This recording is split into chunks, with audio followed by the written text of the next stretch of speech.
शुरू अल्लाह के नाम से। अस्सलाम वालेकुम वीवर्स, बिस्मिल्लाहिर्रहमानिर्रहीम। आप देख रहे हैं कशफ फूड सीक्रेट्स। इसमें आपको आसान सी रेसिपीज़ बहुत आसान तरीके से बनाना सिखाती हूँ और आइंदा भी सिखाती रहूँगी। अगर आप इसी तरह मेरी वीडियोस को लाइक करते रहेंगे और सब्सक्राइब करते रहेंगे तो आपके लिए मैं नई बहुत अच्छी वीडियोस लाती रहूँगी, क्योंकि मैं हूँ एक मल्टी शेफ़। मुझे सब कुछ बनाना आता है, मैं सब कुछ बना सकती हूँ और अगर आपकी कोई फरमाइश है तो मैं वो भी बहुत जल्दी पूरी करूँगी।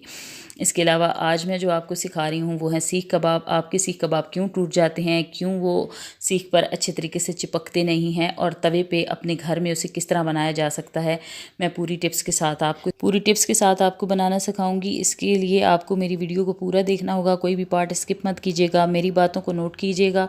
जिस तरीके से मैं आपको बनाना सिखाऊंगी और जो इसमें मेन टिप्स हैं वो मैं सब आपको बताऊंगी। तो सबसे पहले ले लेना है आपने कीमा। मैंने यहाँ पे 1 किलो कीमा लिया है। इसमें 80% जो है वो गोश्त है और 20% चर्बी है और मैंने इसको धोया नहीं है। आपने भी इसको धोना नहीं है धोए बगैर, मतलब पहले गोश्त धुला हुआ होता है, ठीक है। तो गोश्त धो के उसका कीमा निकालना है 20% चर्बी के साथ। फिर आपने इसको मज़ीद छन्नी में रख देना है, अगर इसमें थोड़ा सा पानी होगा वो भी निकल जाएगा। फिर अभी मैंने लिए हैं 3 बड़े साइज़ के प्याज, इनको चॉप करके और आपने कद्दूकश करना है। बारीक आपने चॉप नहीं करना है इसे आपने कद्दूकश करना है। कद्दूकश करने से पानी बहुत आसानी से निकल जाता है और ये काम बहुत जल्दी हो जाता है, मिनटों में हो जाता है, ठीक है। और फिर निचोड़ के इसका पानी निकाल लेना है। ये बिल्कुल ड्राई प्याज है। उसके बाद 1 गड्डी मैंने लहसुन की ली थी और थोड़ा सा 1 टुकड़ा अदरक का था, 4 सब्ज़ मिर्चें थी, इनका पेस्ट बना के रख लिया। 1 चम्मच मैंने यहाँ पे बेकिंग सोडा लिया है, ठीक है, मीठा सोडा। ये है साबुत धनिया और साबुत धनिया को हाथ पे डाल के इसे थोड़ा सा मसल लेना है ताकि इसके ना जो दाने हैं वो थोड़े से टूट जाएं, ठीक है। उसके बाद 1 चम्मच मैंने लिया है पिसा हुआ धनिया, 1 चम्मच खाने का ही मैंने लिया है गरम मसाला, 1 टीस्पून मैंने लिए हैं काली मिर्चों का पाउडर, 1 चम्मच मैंने लिया है रेड चिली और 1 चम्मच लिया है मैंने chilli flakes, half teaspoon मैंने लिया है हल्दी। ये सारे मसाले लेके इन्हें भी एक साइड पे आपने रख देना है, ठीक है। ये सारे स्पाइसेस घर के स्पाइसेस हैं। इसके अलावा अगर आप आधा किलो कीमे से बना रहे हैं ना तो आप स्पाइसेस अपनी मर्ज़ी से डालें, लेकिन बेसिक जो है ना इसमें कम स्पाइसेस हों तो ये ज़्यादा मज़े के लगते हैं, उससे इसमें कीमे का गोश्त का फ्लेवर ज़्यादा उठ के आता है, ठीक है।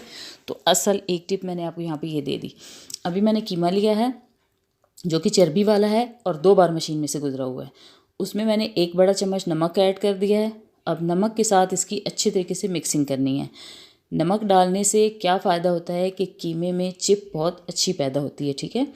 और दूसरा ये कि इसमें जो चर्बी है ना, जब हम इसे हाथों की मदद से इसे अच्छे तरीके से मिक्स करेंगे तो उस चर्बी ने भी बीच में टूटना है, गोश्त के रेशे भी टूटेंगे और ये बहुत ही ज़बरदस्त किस्म की इसमें चिप पैदा होगी, ठीक है। इसमें ज़रा सा भी पानी नहीं है। अभी यहाँ पे वैसे गलती ये करते हैं लोग कि कीमे को आते ही धो लेते हैं, उसमें मॉइस्चर पैदा होता है जिसकी वजह से वो सीख के ऊपर नहीं ठहरता, ठीक है। और प्याज जो है इनका भी पानी अच्छी तरीके से निकला हुआ है। तो अभी इसके बाद नमक के साथ मिक्सिंग करने के बाद प्याज, लहसुन अदरक का पेस्ट और सब्ज़ मिर्चों का पेस्ट, इनके साथ भी इसकी अच्छी तरीके से मिक्सिंग करनी है। 5 मिनट तक आप मिक्स करें, इस तरह करके जिस तरह आप आटा गूंथते हैं, ठीक है, इस तरह इसको मिक्स करना है। जितनी अच्छी इसकी मिक्सिंग होगी उतने ही ये मज़े के बनेंगे। उसके बाद इसमें जितने मैंने स्पाइसेस रखे हैं वो सारे ऐड करके इसे मिक्स करूँगी और बेकिंग सोडा जो है वो इसमें लाजमी डालना है। बेकिंग सोडा जो आप इसे मैरिनेट करने के लिए रखेंगे तो वो अपना काम शुरू कर देगा। और एक मेन चीज़ है जिसकी वजह से ये बिल्कुल भी नहीं टूटते, वो भी इसमें हम ऐड करेंगे।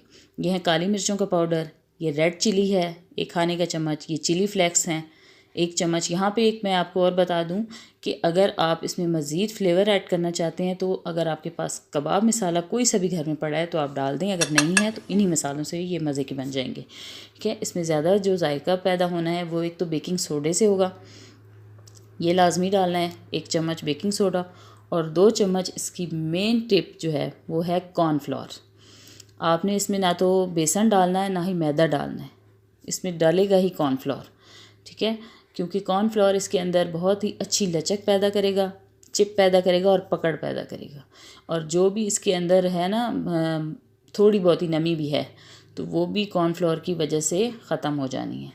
इसने उसे अपने अंदर जज़्ब कर लेना है, चूस लेना है। और मेन चीज़ इसका जायका बहुत ज़बरदस्त बनना है। अगर आपके पास कॉर्नफ्लोर नहीं है तो आप ऐसे ही बना लें तब भी बन जाएंगे, लेकिन कीमे में चर्बी होनी चाहिए, ठीक है। अभी यहाँ पे मैं इसको मिक्स करके ओवरनाइट के लिए रख दूँगी।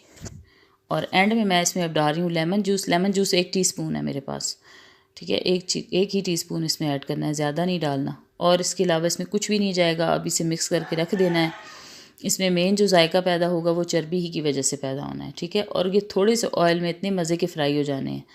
अभी इसको मैं यहाँ पे यूँ मिक्स करके रख दूँगी। और अगर आप इसको ना आग कोयलों वाली अंगीठी पे बनाना चाहते हैं ना, तब भी इसे ज़्यादा देर नहीं कुक करते, इसे 5 मिनट ही आपने करना है, और वो भी हाई फ्लेम पे, मतलब कोयले सही गर्म हों, ताकि इसमें नमी बाहर ना निकल के आए, कीमा पानी ना छोड़े, उससे पहले पहले इसे कुक कर लेना है, ठीक है। अभी मैं इसको यूँ ढक के मैंने इसको फ्रिज में रख देना है। और नेक्स्ट डे मैंने अब इसे बाहर निकाला है। आधे तो मैंने रात को बना लिए थे, ये आधा मिक्सचर है, ठीक है, क्योंकि आधे मैंने इसमें से बना ली थी। 1 कप में मैंने पानी डाल के पास रख लिया है। ये सीख है, इनको धो के कपड़े से अच्छे तरीके से मैंने साफ़ करके रख दिया था। इस सीख में ना एक ये गोल वाली सीख होती है, ठीक है। अगर आपके पास ये गोल वाली ना हो, कोई और स्टिक है, ये सादा जो सीख है, आप इसे भी रख सकते हैं। मेरे पास ये बीच में गोल वाली भी थी। तवे के ऊपर आपने इसको रख देना है और 2 तवे एक चूल्हे पे रख देने हैं। एक पे हम फ्राई करेंगे, एक पे हमने इन्हें पहले हाफ डन करना है। इस तरीके से आपने भी बनाना है। अब यहाँ पे मैंने थोड़े से ऑयल में मेरे 15 से 20 अदद आसानी से फ्राई हो जाने हैं, ठीक है। तो यहाँ पे अभी सबसे पहले हमने लेना है कीमा और सीख बिल्कुल खुश्क होनी चाहिए। सीख के ऊपर भी पानी नहीं होना चाहिए, ऐसा ना धो के और आप रखें और वो गीली गीली हो और आप कहें ये चिपक नहीं रहा, नहीं। सीख को अच्छे तरीके से खुश्क करना है धोने के बाद।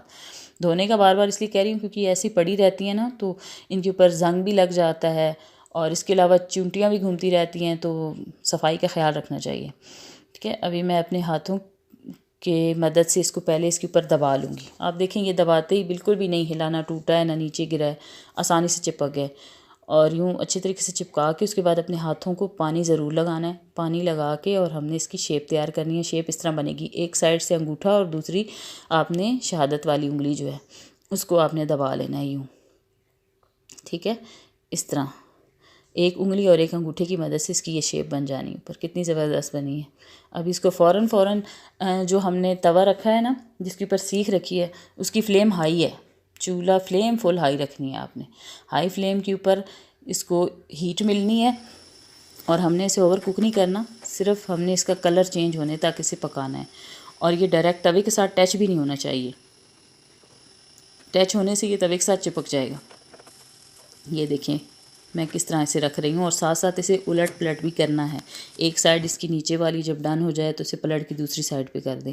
और ये अमल करने में आपके सिर्फ 5 मिनट लगने हैं। अब 5 मिनट में आप देख रहे हैं कि जो मैंने नई रखी है उसका कलर और है, जो पहले रख चुकी हैं उसका कलर चेंज हो चुका है। और ये भी इतनी आसानी से सीख पर से उतर जानी है। ये देखें कितनी आसानी से किसी कपड़े से पकड़ के आपने इसे थोड़ा सा आगे थोड़ा सा पीछे की तरफ बीच सीख के ऊपर आपने हिला के और इसे बाहर उतार लेना है। बड़ी आसानी से उतर जाती है, बिल्कुल नहीं टूटती। मेरी ना तो टूट रही हैं और ना ही नीचे गिर रही हैं। यूँ मुट्ठी में डाल के कीमे को आपने पहले इसको अच्छे तरीके से इसके ऊपर यूँ चिपका लेना है, ज़ोर से दबा के। उसके बाद पानी लेना है, हाथों को गीला करना है और इसको ना थोड़ा सा इसका साइज़ बढ़ाना है। इसको लंबाई में फैला लेना है यूँ अंगूठे और उंगली की मदद से। आप जब इसे यूँ प्रेस करेंगी तो ये ख़ुद ब खुद जो है ना इसका साइज़ बड़ा होता जाएगा, आगे की तरफ ये फैलता जाएगा। और फिर यूँ इसको डायरेक्ट तवे के ऊपर रखने। जिस तवे पे मैं इसे रख रही हूँ उसकी फ्लेम हाई है, जिस पे मैं इसे फ्राई कर रही हूँ वो ना हाई है ना लो है, वो दरमियानी आँच है।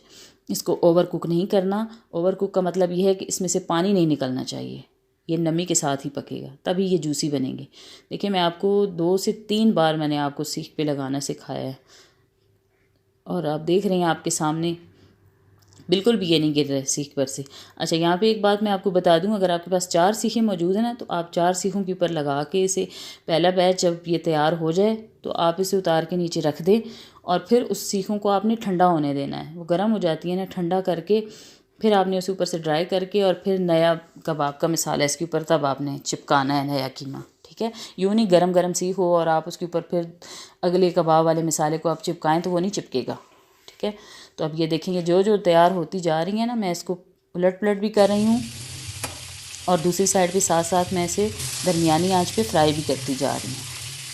ये देखें मैं कोई भी मेरी सीख नहीं टूटी, मतलब सॉरी सीख कबाब कोई भी नहीं टूटा। फ्लेम जिस पे मैंने ये अभी पहला वाला जो तवा है इसकी नीचे फ्लेम हाई है, लेकिन जो दूसरा है जिसमें मैं इसे फ्राई करी हूँ क्योंकि हाफ डन तो अभी यहाँ पे हो चुके हैं तो मज़ीद इन्हें आगे जो है हाफ़ डन ही करना है। और इस मकाम पे आप इन्हें फ्रीज़ भी कर सकते हैं। आप चाहें ना यूँ हाफ़ डन करने के बाद आप इन्हें फ्रीज़ कर दें, उसके बाद जिस वक्त आपने खाना है आप फ़ौरन में फ्राई कर लें। और यहाँ पे मैं इसे अब सीख पे से आपके सामने उतारूँगी और आप देखना ये बिल्कुल टूटेगा नहीं। हालांकि इसका साइज़ सबसे ज़्यादा है, क्योंकि ये आखिरी था ना, तो जितना बच गया मैंने वो सारा एक सीख पे लगा दिया। तो इसी तरह करना है आपने, कितनी आसानी से ये उतर चुका है। ठीक है, इसी तरह आपने भी इसे फ्राई करना है। और इसको ना आपने फ्राई करना है जब तवे पे ना, तो उस वक्त आंच जो है वो दरमियानी होनी चाहिए। इसके अलावा ये फ्राई करते हुए इनमें से थोड़ा सा पानी निकलेगा, ये जूसी बनेंगे, तो उस पानी को आपने ड्राई नहीं करना। ऐसा ना आप कहें कि इसे ड्राई करेंगे पानी छोड़ रहे हैं, नहीं, ड्राई नहीं करना। उसी नमी के साथ बस का बाहर से जब कलर चेंज हो जाए, ये गोल्डन ब्राउन हो जाए, तो आपने नीचे उतार लेना है। इसी की वजह से तो ये ज़्यादा मज़े के होते हैं। ठीक है, इसी की वजह से ये सॉफ्ट बनते हैं, नरम बनते हैं। तो ये है हमारी आज की रेसिपी, जिसे मैंने बहुत जल्दी तैयार कर लिया। आप भी इसी तरह से बनाएं तो इंशाल्लाह बहुत जल्दी बन। इसको फ्राई करने का टोटल टाइम 10 मिनट है। और ये देखें यहाँ पे मैं भी आपको एक तोड़ के दिखाती हूँ, और आप इसके अंदर से इसको जूसी पाना आप इसका चेक कीजिए। इसकी सॉफ्टनेस तो आप देखिए कितना नरम भी है, कितना जूसी भी है, और पक भी चुका है ये। ठीक है, और इतना ये फ्लेवर में मज़े का था, इतना इसका जायका ज़बरदस्त बनता है कि बच्चे तो इसे बहुत शौक़ से खाते हैं।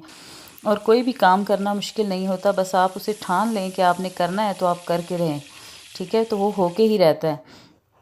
और ये देखें इसकी लचक आप चेक करें, कितने लचकीले बने हैं, कितने ज़बरदस्त हैं। इसे आप नान चपाती के साथ खाएं।